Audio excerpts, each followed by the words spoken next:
kalaki ng paghahain. Okay po, so we are... Iyon papuri Pag gumagawa ng poon, ng Diyos. litrato ni Mama Mary, litrato ni Jesus, ginagawa nilang itim para kamukha niya. Ginagawa nilang itim, maliit ang katawan para mukhang Mexican. Para sabihin nila na yung mukha ng Diyos, kakulay namin, pareho namin. So hindi kami dapat inalipin ng puti ng mga Spaniards. Kaya yung Nazareno sa Quiapo, galing ng Mexico, maliit ang katawan, may team. Yung Mama Mary ng Antipolo, galing sa Mexico, maliit ang katawan, may team, mukhang Mexican. Kasi kawangis namin ng Diyos, hindi kami dapat alipinin. So it is a cry for liberation. Kaya po, nung nagpakita si Mama Mary sa Mexico, itim din, Our Lady of Guadalupe. Kasi gusto niya sabihin, I am one with you. Kaysa nyo ko, I am liberating you. Kaysa nyo. Kung papansin natin, 1532, ito po simbahan, pakaganda wala ka nang makikita Christ dyan nung simbahan nung 1591. ng bawat pagkata Kasi po, sinunog na ng mga Chinese. Sorry, Mr. Palisin. Sinunog na ng mga Chinese, mga sangli, pagre-reflect nung sila'y nag-rebellion. Tapos, kapag tatlong beses nabasa mo dinindol. The present tungkol church, ito ito sa po ay dinisign na ni Paniseo at Publicano, Jose de Ocampo, may maalala ka na bilang 1954, yung reflection. naitayo. So, Pero kung 1954, ating shortly bibigyan, after the war, may tinayo, dahilan at kasi po may noong World War II koneksyon talagang ang ating unang sirang-sira pagbasa eh. sa ibang Kasi tinayo sa 1954, na hindi lang pala ito tungkol sa pagpapakumbaba sa pananalangin. naging diocese ang Na Antipolo. supposedly, Dito na po umupo ang ito yung ibinigyan na reflection sa ganitong no? So, mabilis lang po bago tayo magdasal. sa ganitong talinhaga. Bakit? Kung papansinin natin ang unang May chapel. pagbasa, Yung chapel po, pagbasa ito mula yung sa aklat ni dasalan Propeta na Osea, nakadikit sa isang building. chapter 6, Kung wari, verses 1 hospital. to 6, May misa doon palagi. Chapel yun. galit, No? Kung wari, eskwela. May misan galit ang Diyos chapel yun. Now, sa kanyang bayan. yung green belt po, it is Kung babasahin technical natin chapel yung bago eh. itong But chapter technically, 6, it is a mission mula chapter station. 4 hanggang chapter 5 ng Mission Hosea, station. Ibig sabihin, malalaman merong natin parokya kung ano or ang wala pang kailan ng parokya, galit ng Diyos. bago magkaroon ng parokya, Kaya niya siya nasabi, muna yung lugar ano kung ang saan yung gagawin mga ko tao sa iyo, nagagawa para Efraim? magpisa. Ano ang Pero gagawin walang ko sa iyo, sacraments na Huda? walang kasal, walang Parang binyag, mga misa, magulang. mission Kapag station. nagagalit Ay, yung minsan, sa yung kanilang mission anak. station, Ano na ba gagawin ko sa iyo? ano niya, Bakit temporary ganyan? palagi, hindi permanent structure. Hindi ka Ang sumusunod. Green Belt Chapel, Ibo ba? temporary structure yun, pwede yun, ikabit sa helicopter, ililipad yun. Last Kasi nga, resort mo na mission magmakaawa. station siya. Ano bang Pwede gagawin siyang ko sa iyo? huminto, Kailangan ko ba nagkaroon bang na ng lubuhan parish. ng loob? Yun din yung Para tinatawag lang na makita Quaysay sa akin? Parish. Parang ganun ang Oo, Diyos. Quaysay Parish. Pero ano Tapos bang merong kasalanan? parish, eto Ano na, bang may nagawa parish ng priest, may Efraim at territory. Ang Meron din Efraim tinatawag na at cathedral, Juda doon ay nakatira ang dalawang bishop. bahagi So kung wari, sa Cubao natin, wala pang Remember, Cubao may Cathedral, dalawang tribes tumira si of Bishop Israel, sa Green yung Meadows, 10 sana cathedral. northern kingdom, Sa Green Meadows, yung kung nasa dalawa Bishop, southern kingdom. yun ang cathedral. Yung Ephraim, So pag ang sinabi ng northern Archbishop of kingdom, Manila, titira ako sa Green Belt, Juda, ang southern Yun ang kingdom cathedral. ng Israel. dati ginawa ang kanila Ginawa nila cathedral. at tira. In-injection na ng semento, konkreto yung ilalim. Pagkakapatid, Santo Merang Obispo, nag-awa ng sa awa. Paco, sa Sana Cathedral, Kaya ang Diyos, sa ilang Paco. ka ba? Kaya ngayon, kahit pumalis na doon ang kardinal, ang tawag na sa Paco, Anong gagawin ko Proto sa iyo, Huda? Cathedral. Oh, hindi na mawawala yung title na yun Sa kasi amin, panghaliling ang ulan ng ulam sa umaga, basta tumira na, kung wari sa Green Meadows, kaya ng habon, Proto Cathedral yun kasi tumira na nagdating ng na Bispo papang. yun. Okay? Ayun, yung shrine, special yun. Pag sinabi mong shrine, puntahan ng nagdedebusyon. No? Merong shrine. Ngayon, kapag within the diocese, diocesan shrine, archdiocesan shrine. No? Pag buong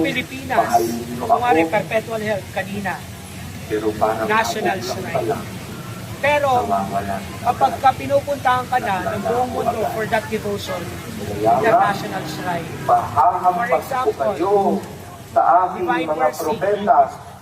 Kapag Iipunin ko kayo gusto mong mag-divine sa mercy pamamagitan devotion, ng aking mga salita. sa Diocese ng Manila, At pinilis ng Islam magmandaluyong ang ka. pagkatupad Tama? ng aking Pero pag gusto mo, pang Pilipinas, pumunta ka sa Ano ba Marilao. ang nais ng Diyos Pero pag pang buong para mundo, sa kanyang mga anak? devoto ka, di ba?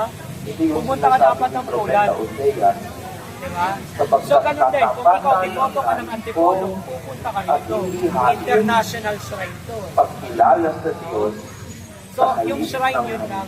A chapel, a parish can be a shrine madalas also. tayo magsisimba. Ang pinakamataas na antas ng simbahan, ano? Tanungin nyo ano? Basilica. Kasi ang Basilica, it is the Pope's Church. Tapos Basilica lang ang may karapatan na gumamit ng sagutin ng Diyos ang logo salita ng Santo Papa. parang yung pansyo. Kaya pag Basilica, sagad na yung wala nang itataas yun. Tanong, yung Katapatan ang Basilica ng Quiapo, kailangan niya pa bang maging national shrine? Hindi. Na. Hindi na, kasi Basilica na siya. Pahalaga sa Diyos. Dagdag title na lang yun, pero hindi na kailangan kasi pinakamataas ang Basilica, it is the Pope's Church. Tapat At, na so, bakit ko ito sinasabi? Yung International Shrine at ang yung mahalaga Basilica sa punta Diyos, natin. kilalanin Kasi pag pumupunta tayo doon, merong kalakip ng plenary indulgence. pagpapamisa ka, Ha? Mamaya explain ko yung plenary hindi ka indulgence naman na mas malalim. magsisimba. Pero tandaan ha, pinakamataas na ang simbahan, Basilica. Sa Roma, merong Ang tanong, 5 nakilala mo ba ang Diyos? major basilica. St. Peter, St. Lateran, St. Ang pagkilala Paul sa outside the Diyos mall, ay pagkilala kung sino ang Diyos. Santa Potencia, Ang pagkilala ng pariseo sa Diyos, maawain ang Diyos. Totoo yun. Tama yun. Pero hindi nangangahulugan na ganun mo na lang mamatali ng iyong kapwa. Pudensya. The first place, patatawarin naman ako ng Diyos. Gawin ko na kahit So, sa sa ano. Roma lang po may major basilica. Pero hindi. Minor, Ha? minor. Sa Roma lang may major basilica. Merciful. Ngayon, yung simbahan, But hindi naman lahat tayo may papunta sa Roma, di ba? Parang sinasabi, Pero kasal pwede pa rin ng natin tugunan, matanggap yung grasya, katapatan yung plenary indulgence, matatanggap na pumupunta sa Roma. kalakip Paano? ng paghahak. Pupunta ka ngayon sa minor Sa bahay. basilica. Ito yung mga basilica Hindi sa lang labas ng Roma. paghahain. So sa Pilipinas, Kailangan marami yan, ng minor. Marami paghahain. minor. So, Quiapo is a minor Kasi basilica. pwedeng Binondo is a imbon minor ka ng simbahan, No? buong araw, naririto ka, San Sebastian is minor basilica.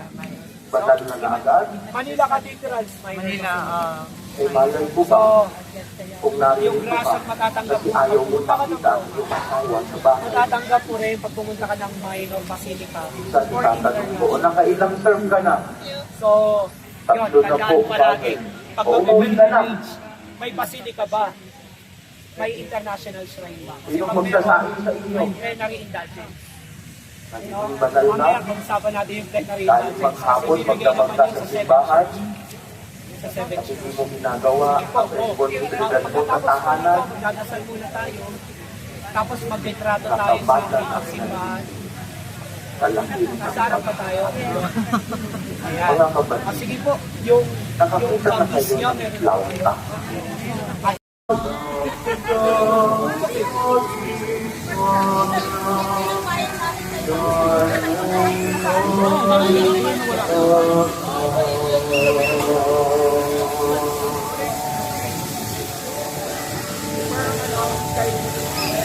Hindi na ako na kanina yung bakla. Wala ko. Hello guys, nandito ako. Papunta kami ng Baras.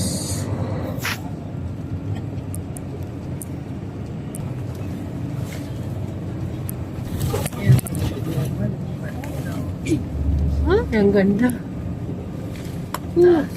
Kamay mo day. Ganda eh. Kasi ano tayo. Uy, ganda.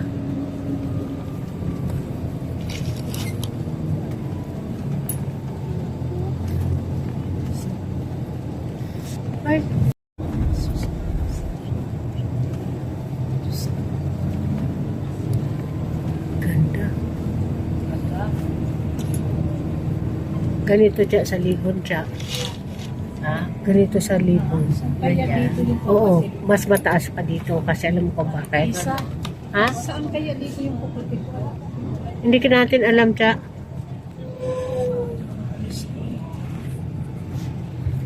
Ganda. Sabi, mataas ba dito? Oo.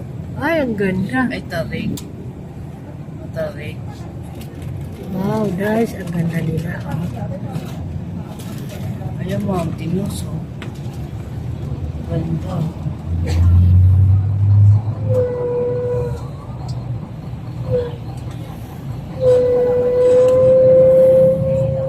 Style ng ano. Parang talisay sa Batangas. Mas malala sa Taytay, di ba? Sa Taytay. Parang itong part na to, kaya lang mahaba yung session doon sa Talisay. Pupunta kang Batangas. Bumili ng property dito. Kasi overlooking siya. Wow, ang ganda. Hindi na magagandyan dito naman.